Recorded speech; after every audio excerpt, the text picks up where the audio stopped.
in all the stakeholders, and you can get into programs that'll help you and train you on how to build it.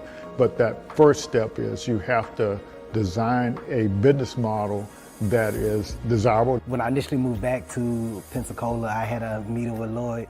Lloyd invited me for breakfast, and I was telling him, man, I still have an idea for the entertainment industry. This is what I wanted to do. He was like, all right, I got Startup on the Blocks. So I need you to start coming to Startup on the Blocks and get a little more information on how to work through the tech ecosystem, and take your idea and we'll get you where you need to go. My company is called The Know, is an app that is streamlining business for the entertainment industry. Yeah, so if you're a musician, what you would do is pretty much jump on the platform, you'll create a profile, but the way we created the profile is pretty much a cleaner way. So now if they want more information about you, you'll connect your social media platforms, your streaming platforms, and that way they can go directly to it. What we also have included is your calendar. So pretty much you can set your days, you can set your price for your days and automate your booking. So initially talking to Lloyd, my idea was all here, it was there, it was over here, it was over there. It was like, all right, Quinn, I get it. You got a lot that you want to do, but we need you to bring it in just a little bit and then work on your pitch, your story, and how you're going to bring it full circle to get people to understand what you're trying to create. Most of the programs here wasn't inclusive, and so we said we'll focus on helping founders of color. We also start at the beginning of the thing, at the idea stage, whereas a lot of the programs you see here locally, they start after you're up, and that's not very efficient unless if you don't have a lot of money, you can't recover from your mistakes. And the lean startup system, it actually helps you make mistakes faster before you spend a lot of money. You don't actually start building anything until you got customer buy-in. There was a need for small businesses to bring brand awareness to their business. I see there's a lot of makers and bakers that they're making all of these goodies and these products, but they can't market it, they can't sell it at the same time, and there needs to be kind of like that middleman, that middle person to help bring economic growth to some of the small businesses in Pensacola. So Taste of Pensacola, I came up with that idea during the pandemic when I saw things at that time that Amazon couldn't fulfill. They didn't even have those products, but the local people in the community, they did. And so there was a ton of people coming out saying, hey, I make masks. I'm like, wow, this is amazing. All the local people here that are just as talented that can actually make those products. And so I wanted to kind of showcase who they were. So with Taste of Pensacola, our income streams, we have several of them. We have the corporate America. We do corporate gifting, just regular consumers, different Pensacola natives that don't live here that want to purchase our boxes, like a taste of weddings, distribution. So we also do bulk sales. So for a private airline, if they want some local snacks and goodies on their passenger flights, they will come to Taste of Pensacola and we will source their vendors here locally. And we'll give a small business owner an opportunity to have reoccurring monthly sales. I've always had a really big vision for Taste of Pensacola. I knew that it could go beyond just local. I know that maybe other communities could possibly use the same platform that I'm trying to build. And I always have these big visions, but I never know how to even get there. Where do I start? I know it's more than, there's a lot of technical things behind it. I know there's a lot of research, but that connection, I never had it until, thankfully, I met and was introduced to Startups on the Blocks and was able to just learn more about how to grow it in terms of data. Things I just never thought about, framework, words like traction. There's a lot of things that I just did not know about and language that I need to know in order to get funding for my business. There's just a lot that I didn't know. I would go to the stores and look online. They didn't have a wide variety of natural hair products about 8 years ago. And the ones that they did have, the ingredients, it would say that they were all natural. And when I would research the ingredients, a lot of the ingredients were not natural. I make everything, my shampoo, conditioner, I have an oil that I make, and I have 2 different separate butters. Like I had some people who were completely bald and grew their hair. It's about giving women their confidence back in their hair. I have this salon and then I have a second salon, and I have my products in about 5 beauty supply stores. So I need a manufacturer to keep up with the demand at this point. Startup on the Blocks has helped my business grow. Send me to different people. I'm able to do different pitch competitions to apply for grants in the community for small businesses. Lloyd's a really good person to connect with. He has a lot of resources here in the community that can help small businesses grow. If you have a product out there and you're trying to go big time, he's the person that you would want to meet with. So it's really important to have some type of support because 9 times out of 10, most founders start out on their own. And to have somebody that has an idea of how the ecosystem works and is able to tap into other resources and bring back to the community, and that pretty much has encountered some of the roadblocks or going through the same roadblocks that we're currently going through and understands where you're at, your culture and how you respond to things, is a big help because you don't really have too many people that have access to what we have access to here in the community. And a lot of people believe that you have to leave and go to bigger cities to do the things that we're doing here. But I mean, it's one thing to have exposure, but you have to actually know it's here in the community in order to take advantage of the resources. So I get approached and I talk to friends all the time that wants to either start an idea or hear that I'm actually doing the app and wants to know more information about how are you doing it or what's the process, what's the path. I'm like, man, we have somebody here, Startup on the Blocks, Lloyd Richard. And Lloyd is here, he's a great resource to the community and to founders that's trying to learn the ecosystem. So join Startup on the Blocks. Hello, hello, how are you? Hello. Welcome to the Startup Founder Best Practices. Glad to have you here, Andrea. Thank you so much. Thank you for having me. I'm so excited to be here. Yes, and I'm happy to have you here and looking forward to the conversation and learn a little bit more about marketing and answer some questions that the founders may have. So looking forward to the conversation. All righty. So let me share my screen. I'm going to give a little shout out to our sponsors and stuff, but let me get the right screen up here to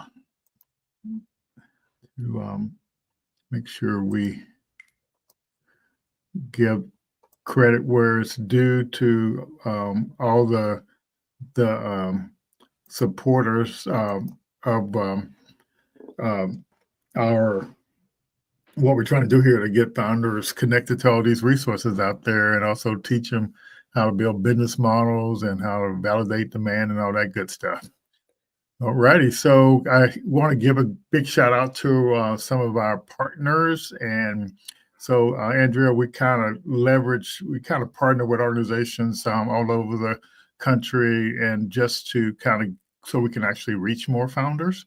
And then we also partner with some training companies like Startup Science and Make Startups, and they all have some great programs, and we actually try to make them available to our founders. Like Startup Science, I don't think I've told you about that one. That's a training platform based, and that's this little icon here with the deal there.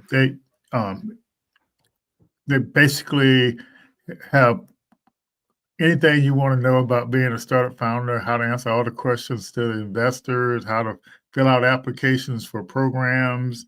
They have tools in there to help with your market, finding out all your market stuff. It's just a great thing. It was developed by Greg Shepard. He had went through 12 exits, totaling billions of dollars, and so everything he learned from that, he put in that program. So that definitely will close your knowledge gap for being a founder. That's awesome. Yeah, and it's I can't say enough about that.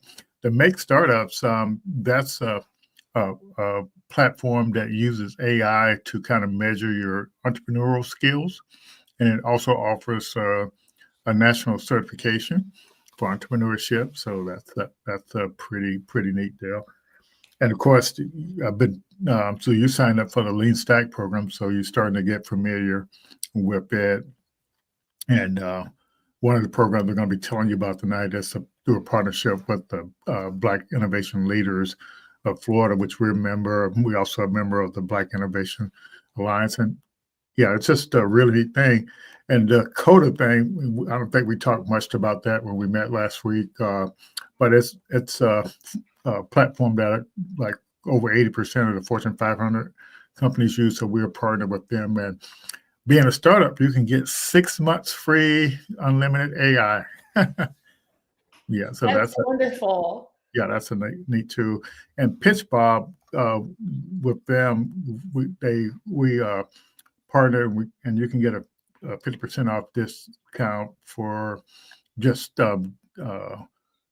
using their AI to get all your initial documentation up and going.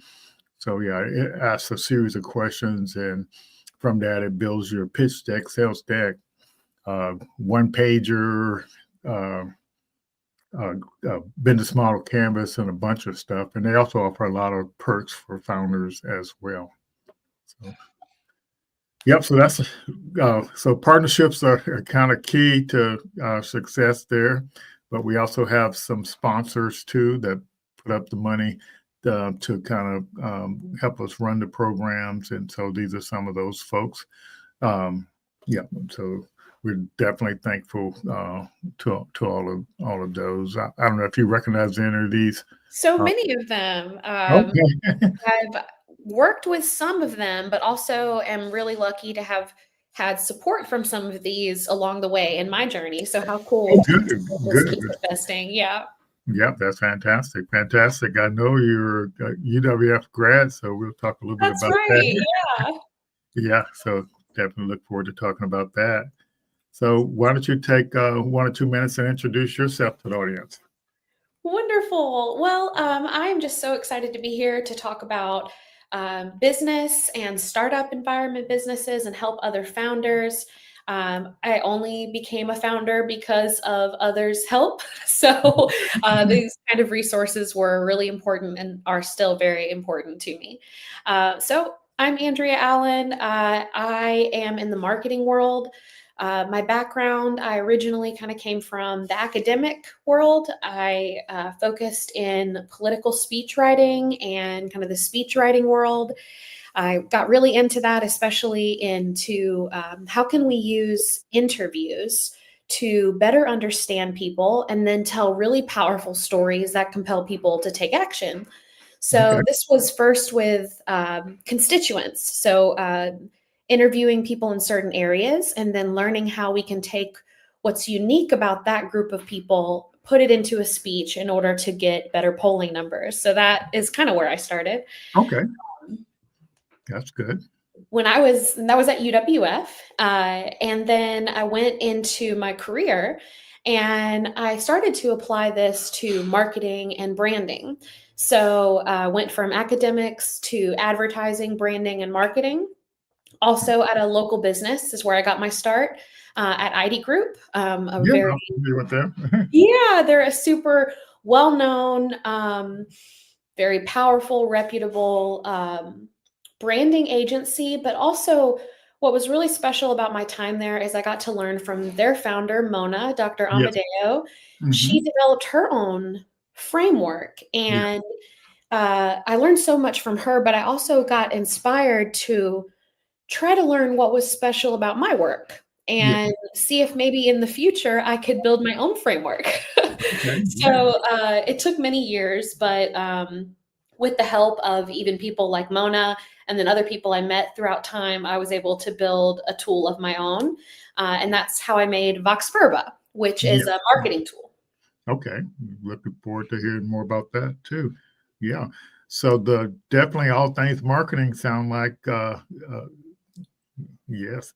So that's one of the number one problems founders have. Yeah, I really love marketing, and in my place in the marketing world, because marketing is a big beast. Mhm. So when I came up in marketing was right around when I first got my first marketing jobs is when social advertising launched. Oh wow. So the come up of my career was really about high spend, highly targeted digital advertising. For the first maybe 10, 15 years of my career, I really, my main specialty was how can I make ads more resonant? The advertising copy, the language, the positioning. How can we make them more resonant so that we have lower ad costs with higher return?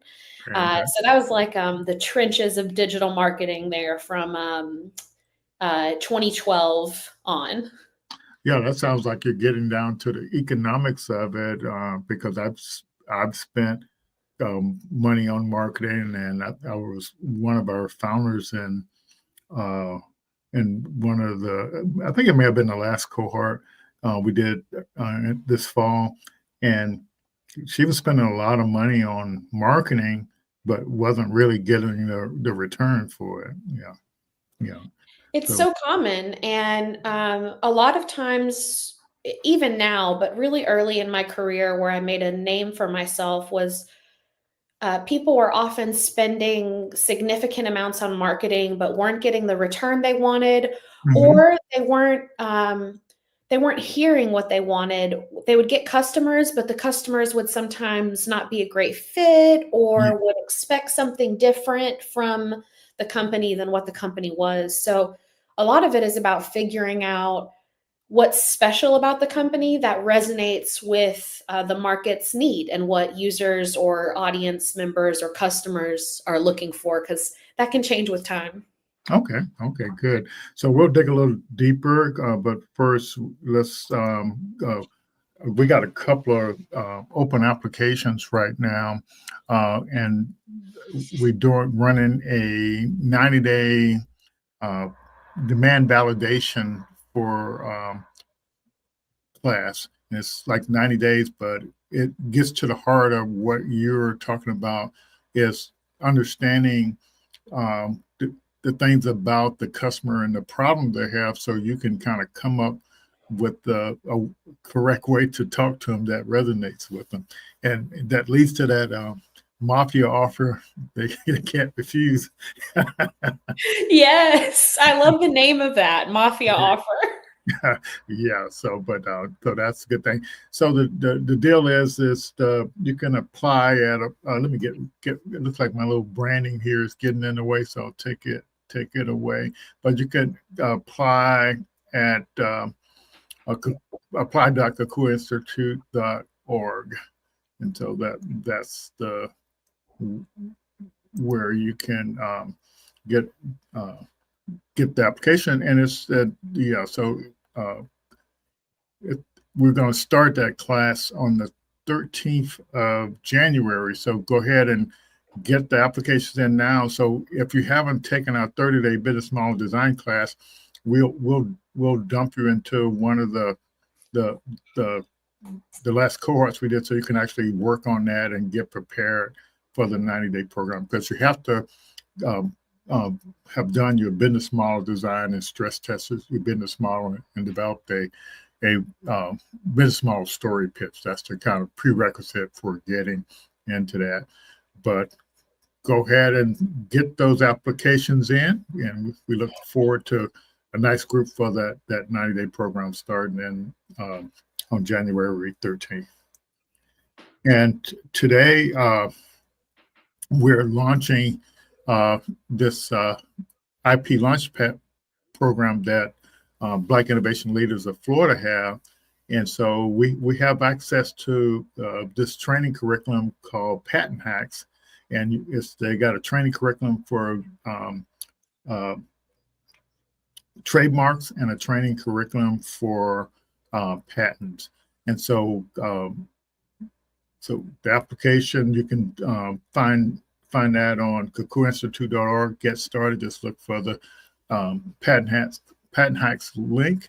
But that's an amazing program. You're gonna everything you want to know about patents and trademarks. Also, we've got a couple of AI agents to kind of help you answer the questions and get just makes it a lot easier for you to learn. And thanks to you, I went into what do you call it, Notepad LM, and I got a podcast. you know, Hey, yeah. I love that tool. I've talked about it several times today through different calls. It's a winner. Okay, yeah, it's a winner. And I notice the deal is if you're for an organization like the Cook Institute, I can create it so something where people can actually use the tool in and if they're a member of my domain. But I noticed but I haven't experimented with it too much. That uh, what's the other tool that actually that does this text to speech and speech to text? 11 Labs. Yes. Yeah, so they have a feature to actually create a podcast too, but I haven't played with it enough to kind of see. But I think both of them you can export the audio. I don't know how many documents you can upload to that one to kind of do it. But in conjunction with that, we also, when we're doing our networking every Thursday, we'll have some time set aside there if people want to ask questions about trademarks or patents. And then when I do office hours on Saturday, so that will be available. So it's actually a no-brainer, because if you're innovating with your startups, you need to understand how to protect your intellectual property. And just so folks know, Patent Hacks, they've leveraged AI to make it easy for you to file a trademark or a patent. So imagine AI that goes in and look at all the patent claims, and it can help figure out whether you got valid claims for your patent. Yeah, and so they've streamlined that cost down. And so we also potentially will be offering some scholarships to file patents and trademarks based on the people completing the class. But that's right now, that definitely will be designated for founders in Florida. Yes, but get signed up there, and we're definitely excited about that. Yeah, a lot to take in there. Yeah, so we want to talk about this chart again, but we want to relate it to marketing. Ooh, this is great. Yes. We got the link canvas here. It's got those 9 blocks, and the business model design class. Um, uh, you do these first 2 columns here, like between these lines. So you do this, deconstruct your idea in this first deal here, and then so that's done week 1. Week 2, you do your desirability stress test. Week 3, you do both your stress test for viability and your stress test for feasibility. And then in week 4, you do your business model story pitch.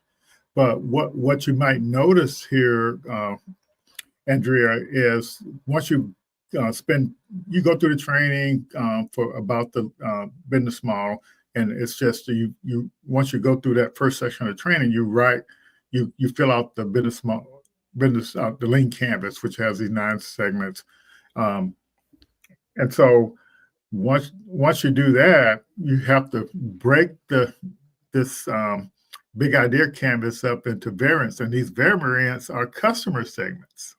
Okay. So how do you, and then you're going to stress test, each of these customer segments for desirability. And the reason you do this is you don't want to waste time working on a customer segment that's not that desirable. Yes. But also you mentioned that there's some expenses in marketing. So each one of these customer segments you're trying to market to, that's going to cost money, right? Absolutely. Yes. So as somebody getting started, I find very few people have money to market to all the possible customer segments for their product or service. It's an expensive way to find the correct or ideal client. Yes, but so we got a simpler way, and these tools. So this particular tool here is basically just a why now elevator pitch. So you create a why now elevator pitch based on your customer segment, which is this block here, and then based on the problems that customer segment has, and then what value or unique value you bring to that customer. Okay. Yeah, and so that's what you spend that second week doing. And doesn't have to take a whole week.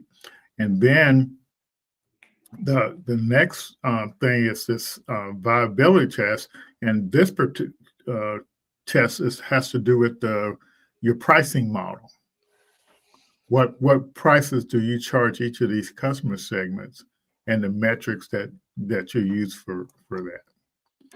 So the neat thing about this particular test, there's a tool called the Traction Roadmap tool, and all you have to do is plug in 7 numbers, and all of them are basically default except for your pricing. And it's and so based on that, it determines it creates a customer factory. And so how many customers you have to get in the door, and then also creates a traction roadmap, which is basically your business model, capturing and also gets an indication of the your income there. But the neat thing about it, with this tool, you can test the viability of all your pricing models in less than 5 minutes each. Whoa.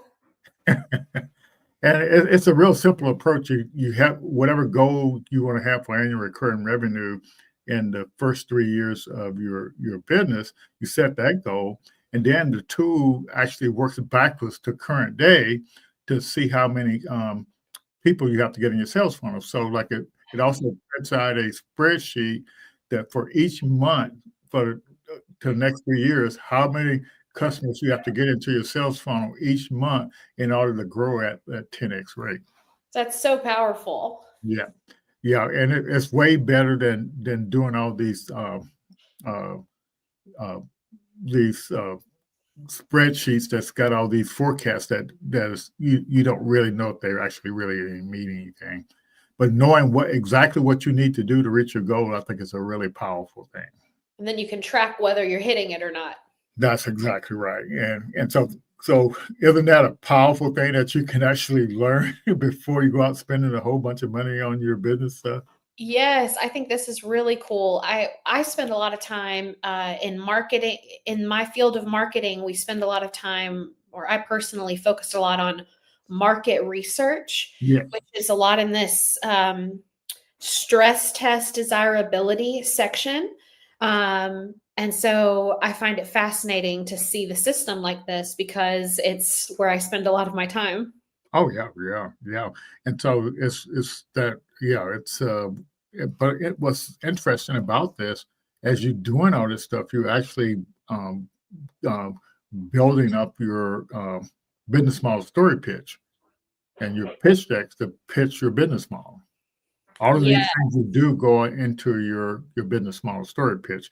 And that's the thing that actually helps you recruit co-founders, help you get. I was at a pitch competition yesterday that gave out $20,000. Yeah, I really think it's cool that you do this way. Yeah. But yeah, you that business model story pitch is kind of key to that. Then the feasibility test is pretty easy too. So you're looking at your cost, your solution, and your what do you call your unfair advantage and your marketing channels. Oh, okay. So you use that to kind of determine the feasibility on that. So it's pretty straightforward as well. And that's also you leverage information you get from doing the viability test as well. Okay, now, and so once you do all that, you can pull together your business model story pitch. So that application we have out there now is for the 90-day, which is in this pink here. But between today and if you go ahead and fill out an application, you can actually do all this stuff before January and be ready to go to complete it before the cohort begins. Yeah, that's exactly right. That's great. Now this the pink part, this is where you come in. So you see this customer problem fit milestone you're trying to reach here? That's based on this this is like a demand validation phase that you go through. And so, but it's involved basically uh, these particular customer segments that you have left, like in this example, you got 3 left. So what you do is you create for all 3 of these customer segments, you create you want to interview in total 10 to 15 people who have recently purchased something in the last 90 days similar to what you're building, because you want to learn all the stuff about what caused them to stop using what they were using and start looking for something else. What caused them to switch from what they were using to start looking for something else? Which products did they look at, and which one did they choose? And are they satisfied with the tool they use? Do they still have some things that they're trying to do that they can't do with the tool they selected? And so once you ask all these questions, it helps you understand what's still missing that they need. And that's where your opportunity for innovation is. And so you do this for the first 45 days of the 90 day, you're doing this demand validation, and then you go into the solution design, mafia offer, and your and finally your the progress report there. So that's generally how this thing go. But in the end, when you reach that product market fit, you're focusing on one customer segment. So you've really narrowed down so much since 90 days or 120 days ago. Yes, that's exactly right. And if you look at this from a marketing perspective, that's what you did. You went from a lot of customer segments trying to market to the one that's going to be the most beneficial to you, that early adopter. Yes. I think this is incredible as far as the way that I really believe in branding and marketing is the reason why I focus on interview science is because I believe that the answers are really from the people that use and interact with the tool. So this model puts that approach forefront by focusing first on the customer need or the marketplace need. Yes. And so in this demand validation, this problem study here, you're literally so what I like about it is you're not interviewing people, you're actually doing market research. You're not interviewing people that you're trying to sell to. You're interviewing people to understand why they purchased the thing they purchased. Yes. And once you understand that, you know how to sell them what you're building. That's the significance of that. And I spent a lot of time on that because this actually explains the business model design and the demand validation, the 2 levels. And all you're doing is you're trying to reach certain milestones. Yeah, I think what's really unique about this approach that you don't hear people focus on as much, that I think is the kicker, the thing that makes the most sense, is that they've made a purchase recently. Yes. So you know that they are not only in your audience segment, but that they're in the funnel where they made a purchasing decision and are either satisfied or regretful, but at least are very aware of that journey. Yes, that's exactly right. And and it all evolved.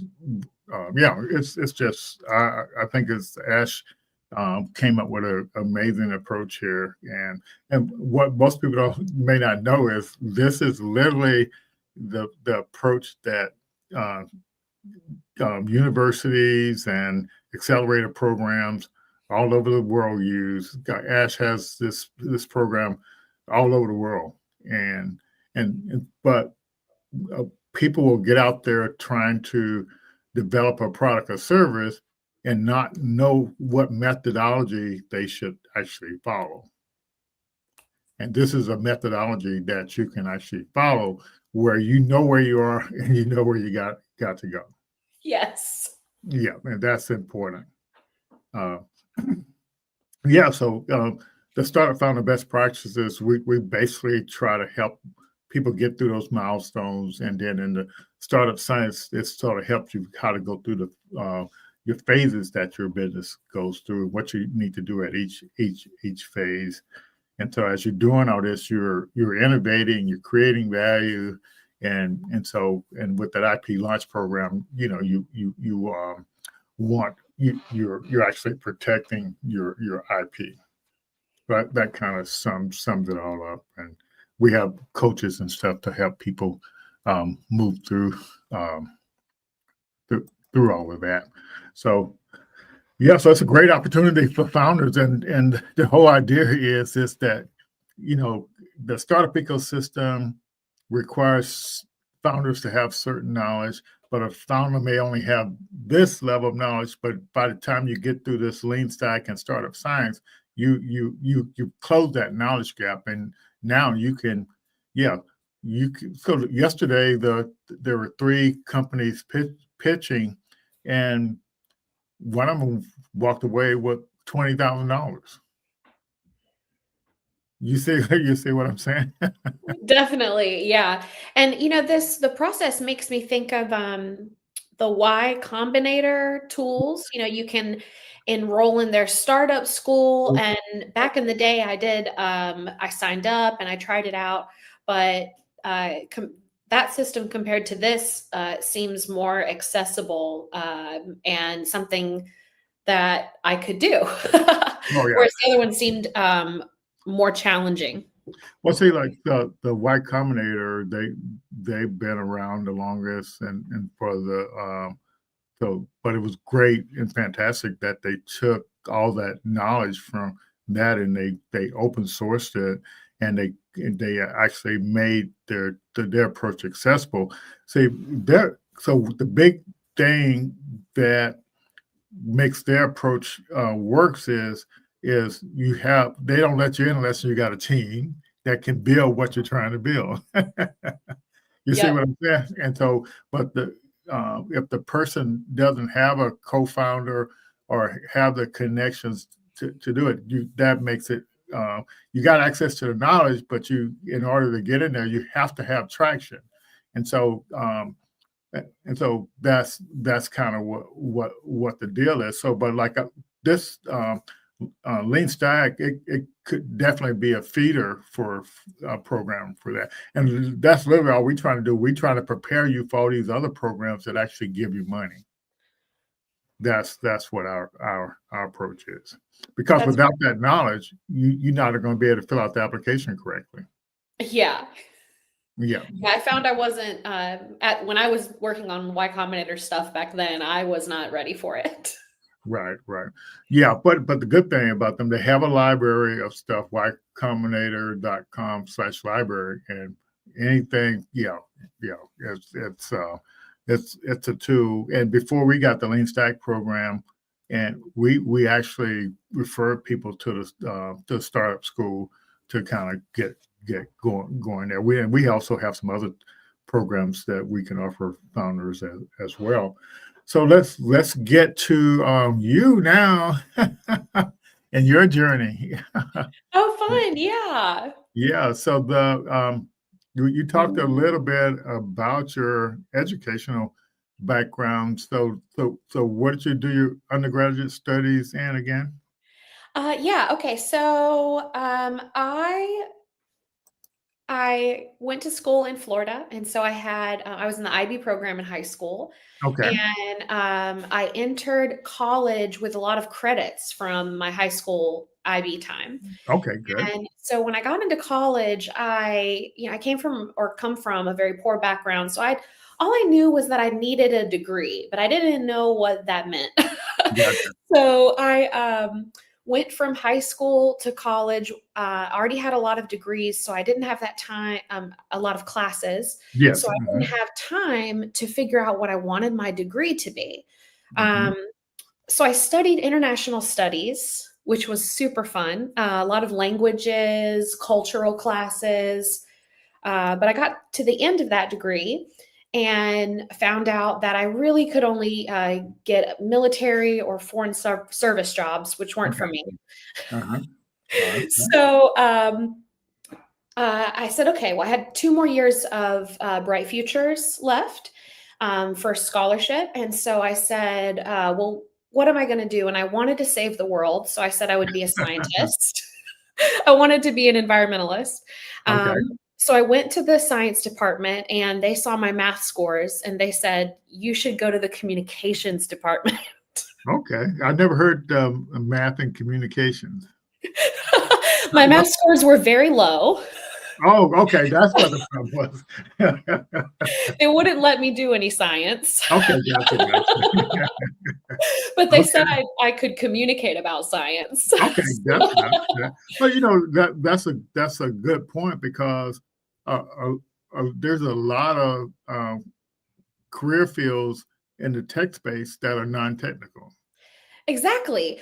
Yeah. I'm kind of a fangirl of technical things. I Mhm. love the technical. I love the truth of science and having a method and a process. But I needed to find my own little corner of it. So Mhm. the chair of the science department, in a very loving, kind way, sent Mhm. me on to another department where I thrived.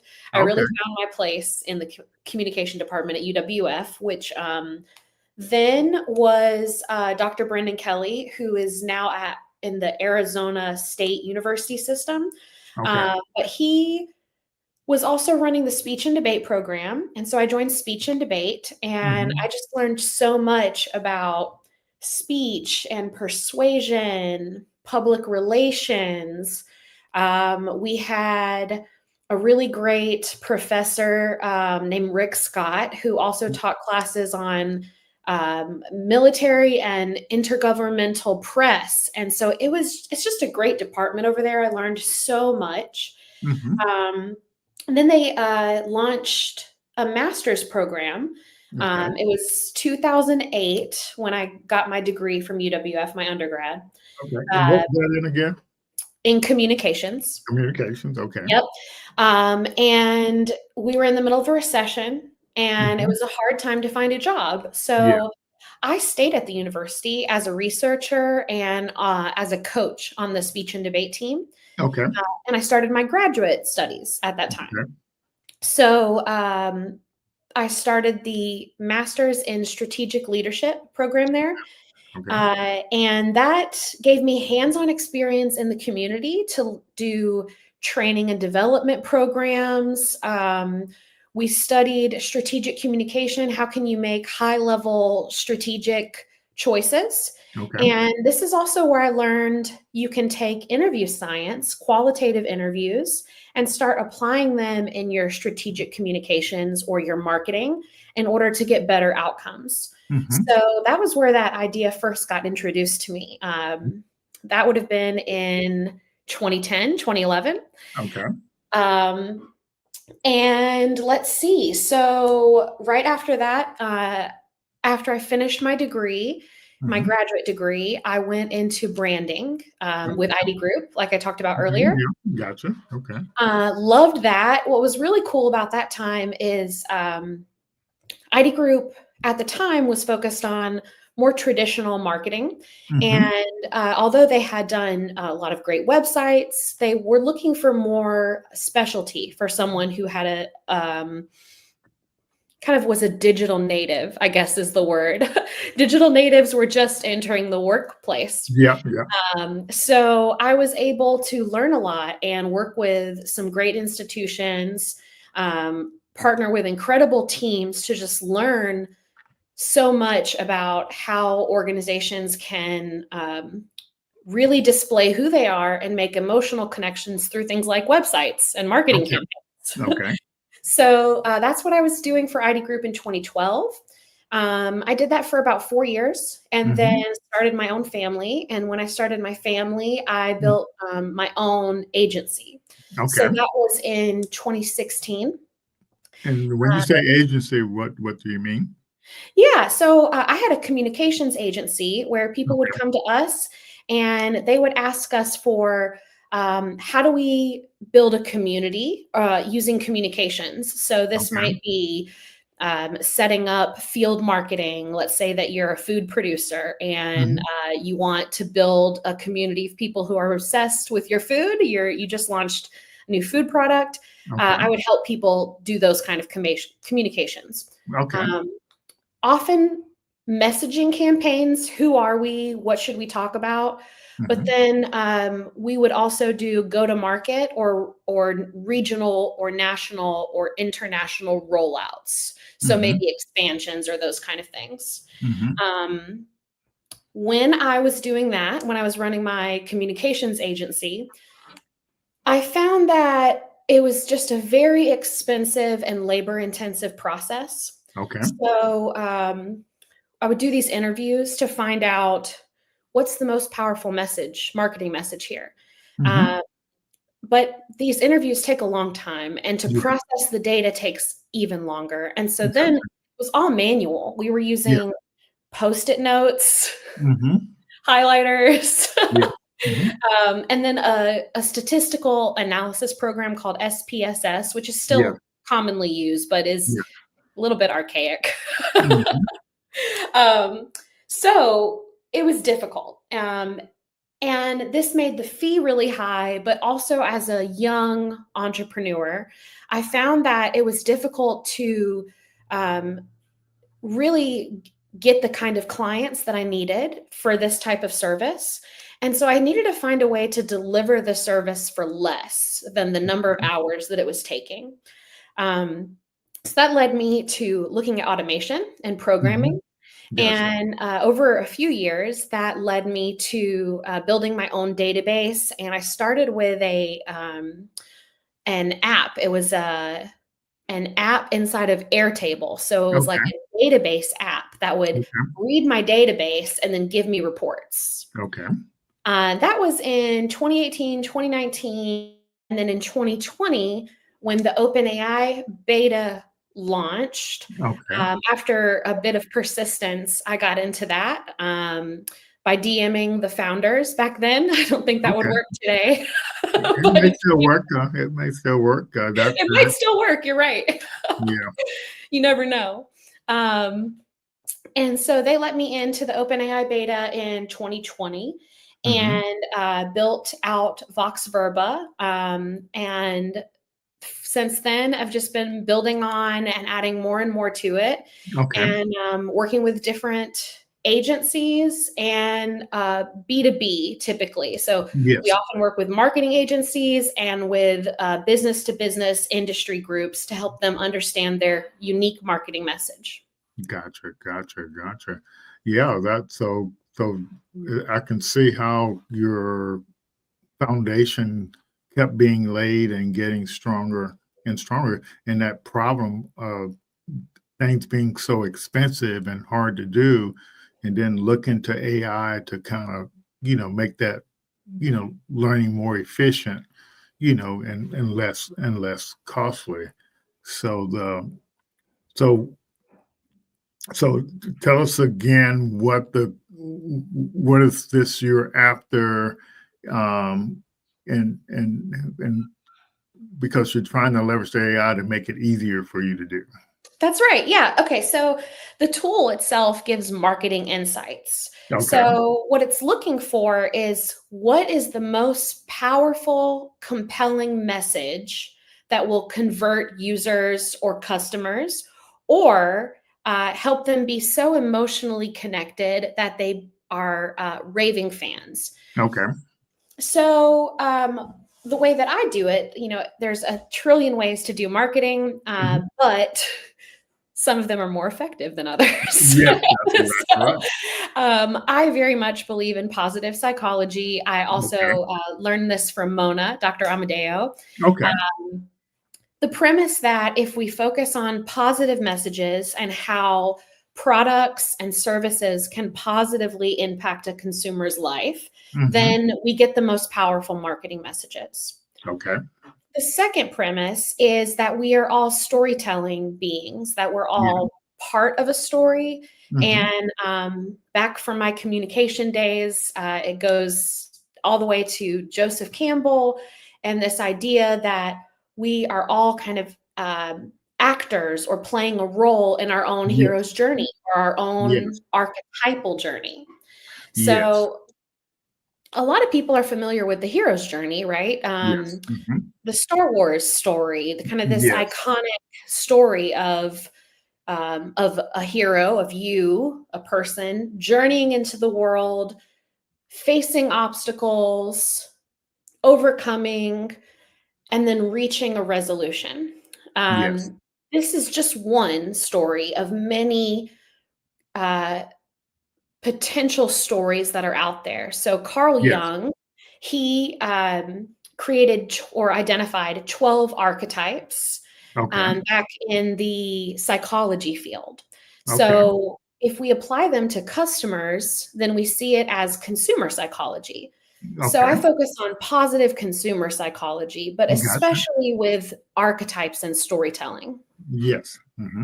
Yeah, and that's exactly what the lean stack and the business model design thing uses, that hero's journey approach, and this thing called the jobs to be done. But yeah, I agree. Our brains are wired to listen to stories, and Yes. that's kind of why when you're filling out an application for a pitch competition or to get into a program or to get something for free, you're telling a story about your business, and so it's just so powerful. But to get it fine tuned to what you're saying, I think it's really the key to the founder's success or the business owner's success, and moving forward with that. So yeah, it's amazing that um, these same things from many years ago um, um, are based on that same hero's journey thing. Right. Yeah.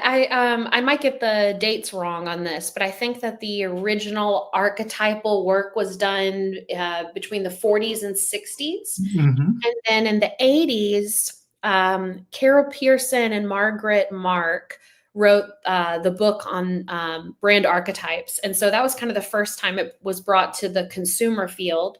And then now, we're here in 2024, and it is in many ways kind of the bedrock of marketing principles. Kind of the Mad Men era came from brand archetypes and this hero's journey Hmm. thing.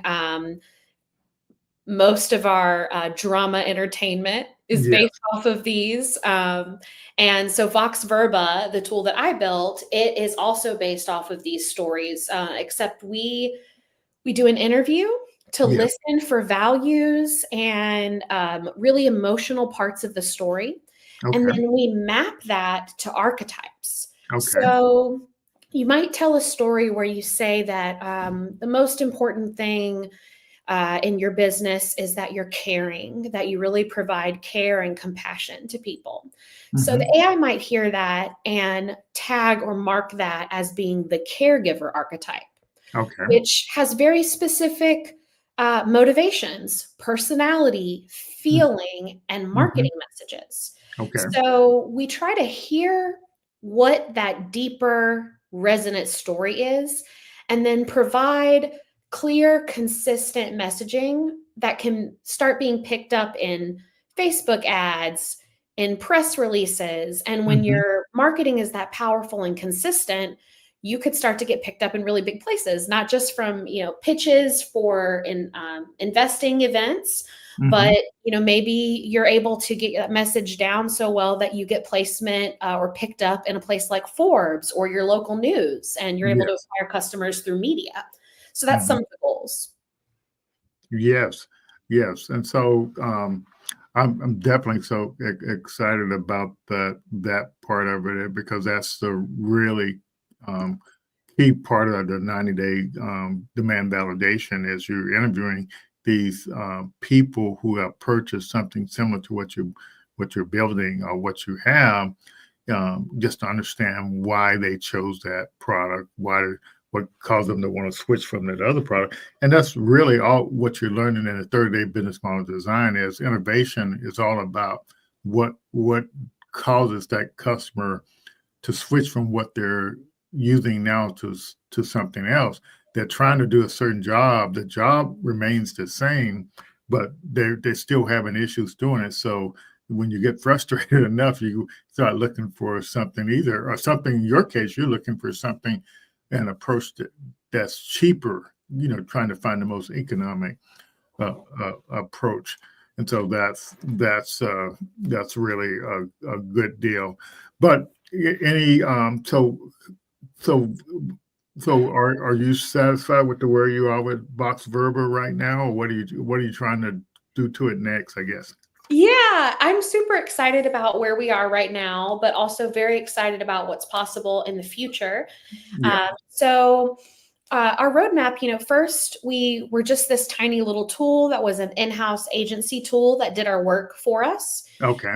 But now it's a public tool where other agencies and customers use it. Okay. We also have a little ecosystem. I'll do a little example here. Yeah, that would be good. And show you guys what it looks like. So this is Box Verba's website here.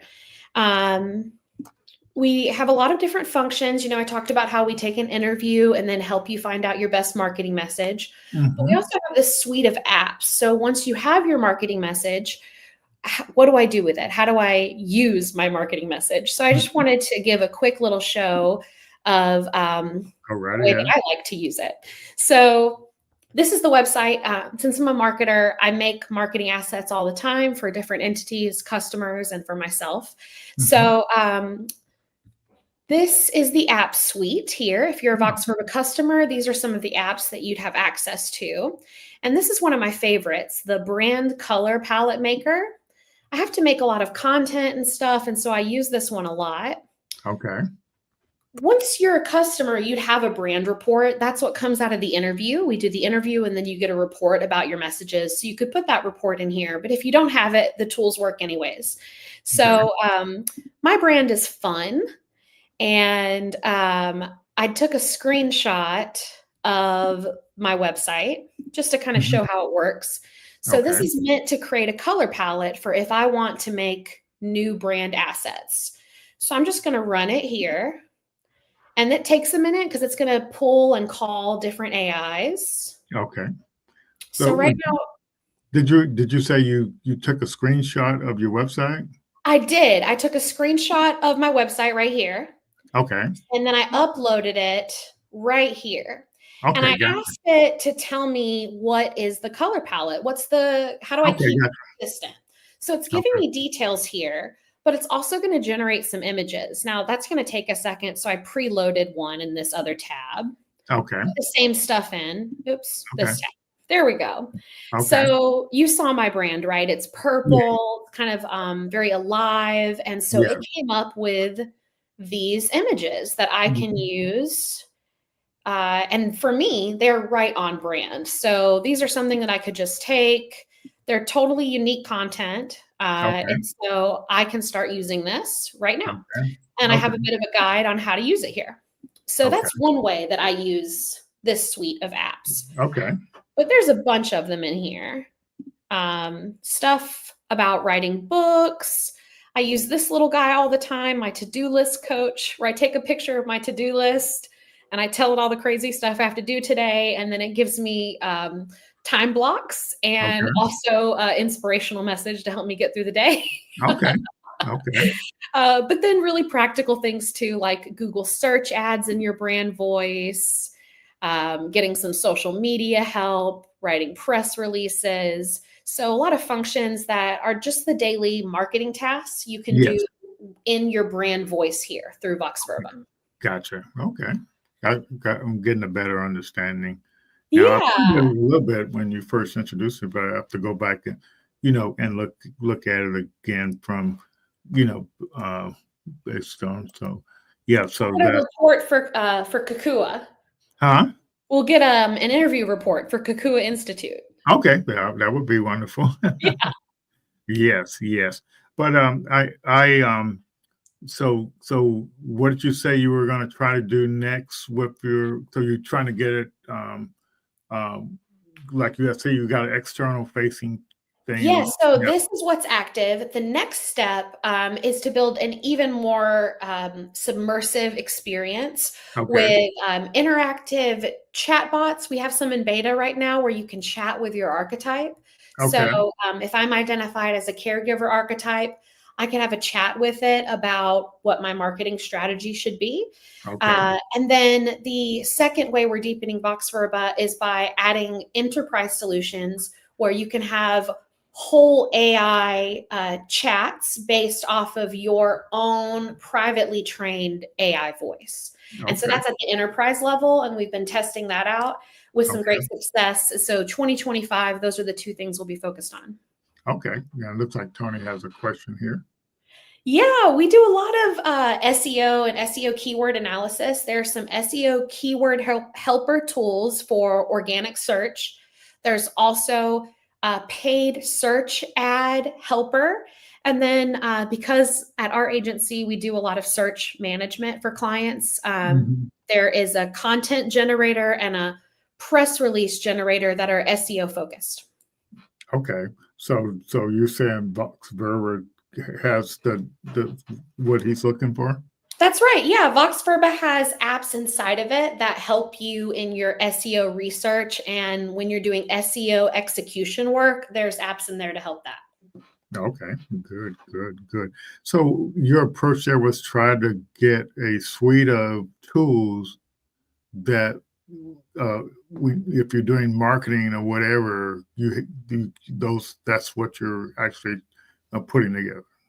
Yeah. So, marketing executives, marketing producers, marketing managers, most of their day, maybe 70, 80% of that industry's day is going to be the generation or manipulation of some unique type of content. Hmm. Uh, and so what I found is that if you're using like more of a generic AI tool, or maybe you're not using any tool at all and you're kind of going blind with producing some of these marketing assets, the quality is just much lower than using a facilitated interview and a process that is a framework that has been relied on. Okay, gotcha, gotcha. Yeah. So I was thinking maybe you could help the Cuckoo Institute out with, because in the 90-day program, the the founders have to create some interview questions for these customer segments that they have left, and so and it's key. You have to um, definitely understand, you know, this actual um, jobs to be done. So, but to me, I just look at it. So when you think about it, you just say, well, you're interviewing somebody um, who's recently purchased something, and the question is, why did they switch from what they were using? And if they had it in the last 90 days, that means they've been using it a little bit. So what, how do they like it, and what problems are they still having that they still need to do? What what what products did you look at before you chose that particular product?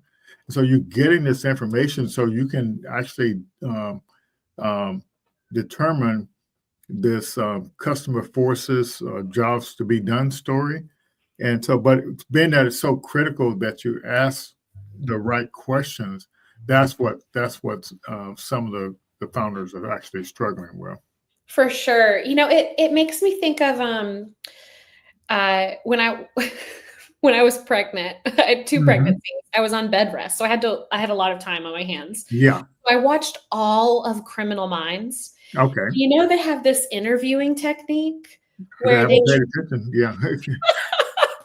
so Okay. okay, they're investigators and Okay. they are trying to understand what what happened in a crime. They're trying to solve a crime. Okay. So in business, we're trying to solve a need. And Yes. so we are investigating what happened in this circumstance in Uh-huh. order to meet the need or not meet the need. Yeah. And so in Criminal Minds, when they do this investigating, they ask the person to kind of think back and remember when they were in that moment. Okay. So it might be something like, think back to when you bought that tool. What was the hardest moment? What was the hardest thing about that time in that moment right before you bought the tool? Okay. Or you might say, think back to when you were using the tool. If it worked really well for you, what was working? Or if it wasn't working, what wasn't working? So it Gotcha. just makes me think of Oh yeah. So being an investigator. yeah, and so when you look at this is these three different customer segments, and so so this block here is the customer segment, and this is the marketing channels, and then the problem that customer segment is having. But also in this problem thing, it says what are they currently using, or there are alternatives that what's currently being used, and so that's what that's the part of the business model that you're actually focusing on. But Yes. yeah, but once you get that done, you've kind of get to the point where you've proven out your customer segment and the problem that customer segment has, because through these broad match of all, um, three or more of these customer segments down to then narrowing it down to a narrow match set of interviews you do. So you spend 2 weeks doing the broad match, and then and based on what you learn in the broad match, then you just go do 2 weeks with the narrow match where you're doing the smaller set of customer segments. It's interesting, the language of broad and narrow match. It makes me think of Tony's question earlier in search engine management and paid pay-per-click campaigns. There's Yeah, a broad match stage, and then after the broad match stage, when you get enough data, you narrow into the narrow match stage.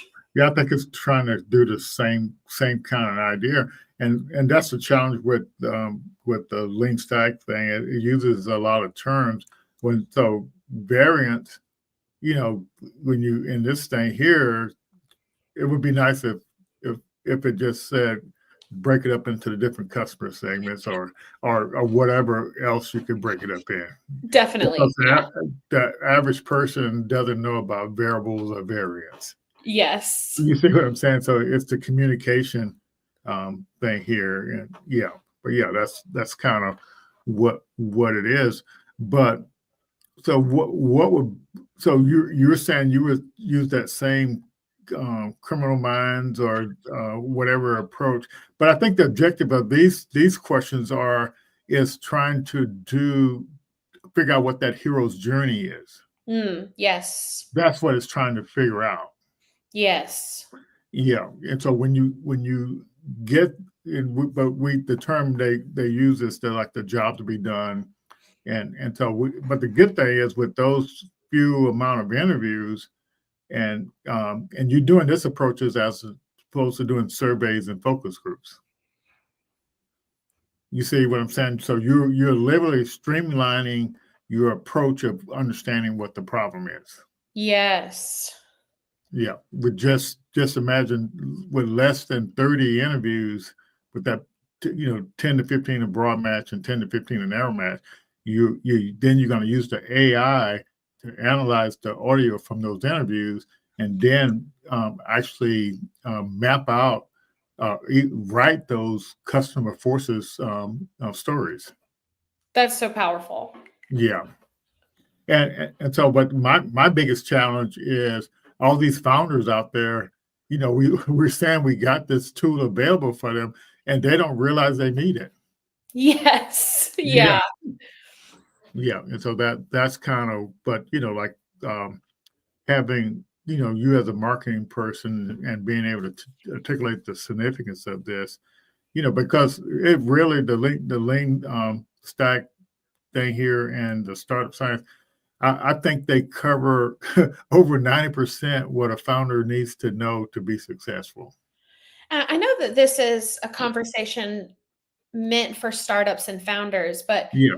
the process here is so applicable for even long established businesses, Well, yeah. especially because they're often maybe launching new products or Yes. services, and so they're often speaking or attempting to speak to several market segments when they should really go through a process like this to narrow down for the best chance of success. Yeah, you're exactly right. And the marketing is for both startup and companies that are trying to grow. And so the idea is that you can accomplish these things all the way through this pink 90-day thing, and you could evaluate, 4 different ideas, in less than 2 years. And chances are one of those ideas are going to get to be able to take you to this product market fit. Very efficient. Yeah, and so that's what this whole thing is about is being able to evaluate your ideas for to make money quickly. Yeah. All righty. So uh, I'm definitely glad we had a chance to have this conversation and Me to too. put some marketing expertise behind this approach. And I just I'm keep trying to get to the point where people understand that this is valuable, material, and and we're just trying to make it accessible, to founders out there, so they can kind of move forward with what they're doing. So I any love it. I can't wait to get deeper into it, even at where I'm at in my business, but also in terms of dropping new products and helping other institutions, my clients, yeah, in where they are. It's like this brings me back to the first principles of what you need to know for successful business. yeah, and then having the tools to actually do it. Yes. Yeah. Yeah, and so this tool is in this you're using that customer forces AI tool, and literally before that tool, we as founders would have to do all that stuff manually. Yeah. It take hours, and literally as soon as you start plugging those recordings in there, and the AI evaluates it and create those stories, immediately. Yes. Yeah, so it's just so much more efficient. Yes. So any parting thoughts you want to leave with the founders? Well, I'm just thankful for everyone's time and for listening. If anyone is curious about the brand archetypes or what brand archetype you might be, we have a free quiz on voxverba.com from the website that Lloyd shared. Okay. Just click free quiz and you can select the traits that you resonate with, and it'll give you an entry-level report for your brand personality. Okay. And once you get that report, you'll get an email from me asking what you think about it. If you reply back to it, I'll reply back to you. Okay. So it'd be a great way to get in touch. And just thank you again for having me. This was wonderful. Yeah, we appreciate you and what you're doing and what you're building, and anything we can do to help you, get through all this stuff. We'll be glad to do it. All Thank right, you. we appreciate you coming in here and sharing the knowledge, and look forward to working with you in the future. Thanks. Y'all have a good one. All right, we'll see everybody next week, and then that will be our last event for the year. But yeah, so just so everybody can go celebrate the holidays. Yeah, so if you just hold on a second, I'm gonna go ahead and end the broadcast here.